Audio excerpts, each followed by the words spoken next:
Esse é o Ancapsu e nós vamos fazer uma atualização do caso do Puff Diddy, ou Puff Daddy, ou Sean Combs, que é o nome do cara mesmo, né?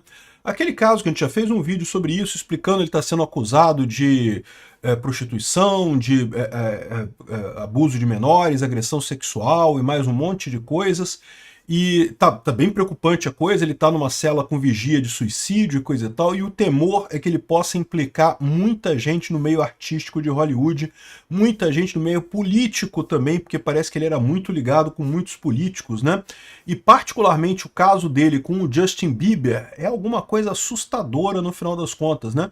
Vamos entender o que são essas festas freak-offs que aconteciam lá na casa do Diddy, né, o Daddy, ou chame como você quiser, o nome do cara é Sean Combs. Combs, vamos chamar de Combs, pronto. Essa notícia foi sugerida por Kisana, Inimigo do Estado e várias outras pessoas. Obrigado aí ao pessoal que sugeriu notícias lá no nosso site, no visãolibertaria.com, e obrigado a você que está assistindo o nosso vídeo. Se você gosta do nosso conteúdo, por favor, deixe o seu like e se inscreva aqui no canal, né? Pois bem, segundo está dizendo aqui o TPV-SIM, o FBI teve acesso a vídeos, né, que gravavam as chamadas freak-offs, festas freak-offs do Puff Diddy, né, do Sean Combs, né? E o FBI está fazendo todo o esforço possível para manter essas fitas escondidas, porque, como vocês podem imaginar, há um grande incentivo para liberar o conteúdo dessas fitas, né? E segundo estão dizendo aqui, tem imagens que podem danificar os Obamas, outras elites lá dos Estados Unidos, em atos sexuais, inclusive com menores, inclusive popstars menores de idade. Ou seja, o pessoal está pensando no caso do Justin Bieber, né? Que o Justin Bieber foi uma das crias do Puff Daddy, ou Puff Diddy, no cenário musical, né? E tem explicações aqui, parece que a Jay-Z também pode chegar nela a qualquer momento, o pessoal está preocupado com um monte de artistas que podem estar implicados nessa história. Mas vamos entender, o que estava acontecendo por trás disso? O que eram essas festas de freak-off, né? Eu vou pegar aqui do Washington Post, né, o documento que é o indiciamento dele, ou seja, é a culpabilidade dele aqui, é o documento que fala sobre do que ele está sendo acusado, né? E aqui explica o que eram essas festas, e a gente vai entender o que estava acontecendo de fato, né? Então tá aqui, ó, United States of America versus Sean Combs, que é o nome de batismo dele, né?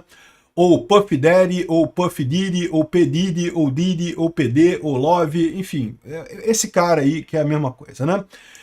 E aí ele fala aqui um monte de coisa do que ele está sendo acusado, né? E os crimes todos que ele está sendo acusado amontam entre 30 anos de cadeia e prisão perpétua. Então o cara não vai sair da cadeia tão cedo. Isso é um dos motivos pelos quais o pessoal pensa que ele pode entregar muita gente, né? Porque no final das contas, o que ele tem a perder, né? Vai ficar o resto da vida na cadeia? Tudo bem, o cara deve ter o quê? Uns 50 anos de idade, até os 80, pode ser até que ele volte, né? Que ele consiga sair da cadeia. Se ele pegar só 30 anos de cadeia, ele pode conseguir sair da cadeia ainda. Ou seja, mesmo que ele saia com 80 anos de idade da cadeia, né? Ou seja, vai ficar a boa parte do resto da vida dele preso nessa brincadeira, né? Então essa daqui é a acusação dele. Então ele fala aqui que tem um monte de coisa e falam sobre os abusos físicos e não sei o que lá, prostituição, e transportar prostituta de outros estados, de outros países, ele fazia esse negócio, e mulheres que eram menores de idade, né? Tudo isso começou. Teve várias denúncias de várias pessoas que se disseram vítimas de abuso sexual deles aí ao longo do tempo, mas a coisa sempre foi tratada como, não, a pessoa que está querendo tirar um dinheiro do cara que é rico, o cara é muito rico, né? A pessoa acusa ele de ter feito um abuso sexual para tirar uma grana e coisa e tal, e geralmente ele fazia isso, tá? Ele aceitava, ele ia fazer acordo e pagava e deixava o caso para lá, né? Até que uma associada dele, que também já foi namorada dele durante muito tempo, fez essa acusação, e parece que ela trouxe outros artistas famosos também. E a impressão que dá nessa história é que esses outros famosos, que não aparece o nome deles aqui, fecharam um acordo com a promotoria em troca de eles não serem acusados. Eles apresentaram as provas contra o Puff Daddy, né, o Puff Diddy ou Sean Combs, né? Ou seja, esses outros famosos que já estariam nessa história toda foram inocentados, trazendo as provas contra o cara. Por isso que o cara está enrolado. ele tem a alternativa agora de denunciar outras pessoas, pode ter mais pessoas nessa história, né? Enfim, aí contaram os casos aqui, falaram sobre como muitas mulheres foram obrigadas a se prostituir nas festas e coisa e tal, mas o mais engraçado aqui é o seguinte, quando eles falam aqui, ó, justamente sobre as festas, as freak-offs que eles chamam aqui, né? Então aqui, olha só, Combs e outros membros da associação da Combs Enterprise usavam o poder e o prestígio dos Combs Hall, né, do papel dele nos negócios de música, né, para intimidar, ameaçar e enganar vítimas femininas na órbita do Combs com o pretenso, com uma relação romântica, né, sob o pretexto de uma relação romântica, e então forçava elas, usando força, coação, a realizar atos sexuais extensos com profissionais, sex workers, profissionais masculinos de filmes pornô, e isso era referido como freak-offs, ou seja, pegava ator pornô e obrigava essas mulheres a fazerem ações sexuais com esses atores pornô e gravava tudo. E aqui, ó, freak-offs eram elaboradas e produzidas, eram performances sexuais elaboradas e produzidas que Combs dirigia, né, arranjava, dirigia e masturbava durante e gravava essas festas todas, né? Ele gravava tudo, né? Para arranjar esses freak-offs, o Combs, com a ajuda de outros membros e associados, transportava ou fazia com que fossem transportados prostitutas ou prostitutos através de linhas estaduais internacionalmente, e essas festas duravam normalmente vários dias e os envolvidos eram gravados por vários atores sexuais, né? Aqui ele está falando de atores sexuais masculinos, de prostitutos. Não sei nem se existe essa palavra, mas enfim, vocês entenderam, né?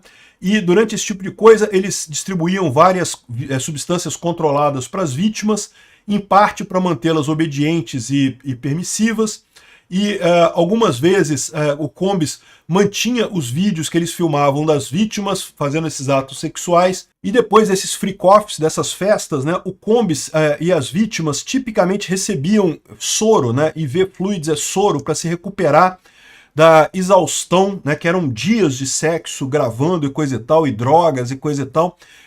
Tinham que receber soro depois disso pelo grau de exaustão que tinham essas vítimas, né? E daí eles falam essas coisas todas aqui, e a ideia nessa história toda, segundo está escrito aqui, é justamente que você ter material para chantagem contra essas pessoas, né? Então vamos entender qual que é o negócio do Puff Daddy, segundo está sendo acusado aqui, tá? Eu não sei, eu não sou o cara, não participei de nada disso, felizmente, não sei o que acontecia lá. Mas segundo estão dizendo os acusadores aqui, o que acontecia? O Puff Daddy, ou Sean Combs, era já um cara muito famoso no ramo da música, conhecia todo mundo no ramo da música, e daí ele tinha o seguinte acordo, ele revelava novos músicos, né? O ramo da música, vocês sabem, ele é muito disputado. É impressionante a quantidade de artista que tem por aí, que o artista é bom pra caramba, o cara canta bem, o cara toca bem, podia ser um sucesso em qualquer lugar do mundo, no entanto, você vai ver o cara tá tocando em barzinho e coisa e tal, porque não consegue entrar nesse mundo de sucesso, né? O que faz diferença nesse caso?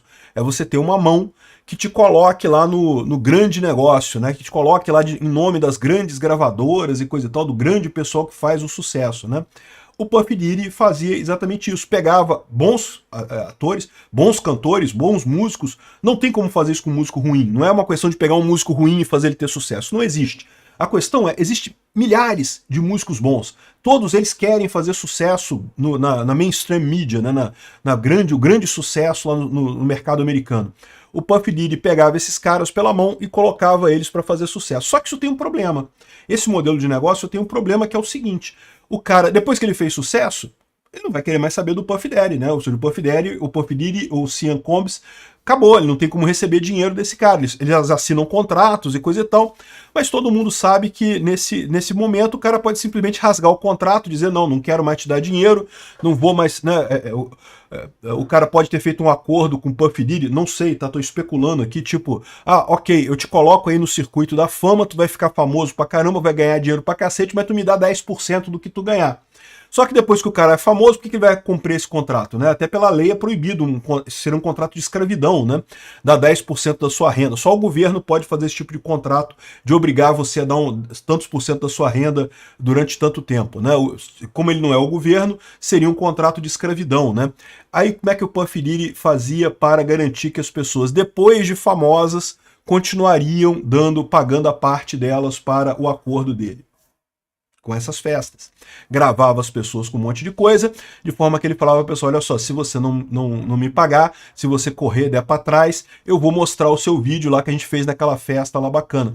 E tudo indica que ele fazia isso com muitas pessoas. Qualquer pessoa que pedia uma ajuda dele, Puff Daddy, eu quero ficar famoso, eu quero ter votos, eu sou um político, quero ter votos em Hollywood. Beleza, aparece na minha festa que depois a gente conversa. Exatamente por quê? Porque o Puff Daddy ia fazer a pessoa ficar famosa, ganhar votos, ganhar conhecidos, mas ele ia ter ali o videozinho da pessoa fazendo sexo com prostitutos, ali, com ator pornô, com piroca deste tamanho, para mostrar depois se a pessoa desistisse, né? Então, esse é o problema. É uma máfia, não deixa de ser uma máfia baseada na extorsão. Qual que foi o problema dessa história? Agora o FBI pegou todos esses vídeos. Ele tem todos os vídeos de todas as pessoas que participaram dessas festas, né? E isso vira um problema agora. Como é que ele vai manter esses vídeos secretos, né? Porque o que deve ter de gente querendo saber o que tá nesse daí. O que aconteceu com o Justin Bieber, meu amigo, coitado do cara, né? Fico imaginando o tamanho do ator pornô que foi usado no caso dele, né? Mas isso aí aparentemente era padrão para todo mundo, né? E, inclusive, olha só que coisa, tem essa festa aqui que o Puff Daddy estava apresentando a Kamala Harris, lá na época que ela era desconhecida ainda. Long before she met Doug Emhoff, she dated some prominent men, including in 2001, former talk show host Montel Williams. Back then, he was the famous one and had to introduce her to the paparazzi. Now, ele apresentando Kamala Harris para o sucesso lá atrás. Tem alguma coisa aí? Tem a fita da Kamala Harris no meio dessas histórias aí de freakout? Não sei, não sabemos o que está acontecendo nessa história, mas é o que está todo mundo com muito medo nessa história. Tem um monte de gente aí desse ciclo de música, de Hollywood, coisa e tal, que está extremamente preocupado com essa história, né? Isso é verdade? É mentira? Não sei, tá? Isso aqui é o que está dizendo aqui na acusação contra ele lá, que, né? E se tiverem esses vídeos, tudo indica que sim, é verdade, né? Tem o pessoal falando aqui sobre uma quantidade enorme de óleo lubrificante, de KY, né? Óleo infantil, que é óleo lubrificante, né? Usa-se muito em cenas de sexo forçado, porque, né, alivia um pouco, né? Enfim, aí tá aqui dizendo todas as acusações contra ele. Será que é verdade isso? Quem mais está envolvido nessa história? É assustadora essa história aqui, né? Vamos ver onde é que vai parar esse caso. Obrigado por assistir o vídeo até o final. Além de curtir, compartilhar e se inscrever no canal, considere se tornar patrocinador com valores a partir de R$ 1,99. Clique no botão Seja Membro abaixo para saber as condições e vantagens de patrocinar o canal. Mais informações sobre o nosso projeto, visite nossos sites indicados na tela.